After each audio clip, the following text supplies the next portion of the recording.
నేను ఒకటే హామీ ఇస్తున్నా, సంపద సృష్టించడం తెలిసిన పార్టీ తెలుగుదేశం పార్టీ. ఆ సంపద పేదవాళ్లకు పంచడం కూడా తెలిసిన పార్టీ తెలుగుదేశం పార్టీ. మొన్నటి వరకు పరిపాలించిన పార్టీ దోచుకోవడం తెలిసిన పార్టీ.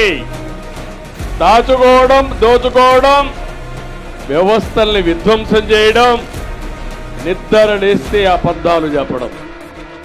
2 నెలలు కాలా నేను వచ్చి, ఇప్పటికే నేను ఏమీ చేయలేదని మాట్లాడుతున్నారు.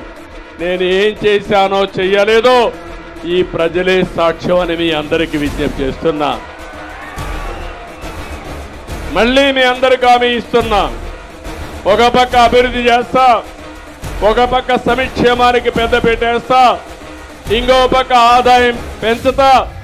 పెంచిన ఆదాయం ఈ పేదవాళ్లకు పంచే బాధ్యత నాదని మరొకసారి మీ అందరికీ హామీ ఇస్తూ, మరొకసారి అందరికీ నమస్కారాలు, ధన్యవాదాలు. Thank you.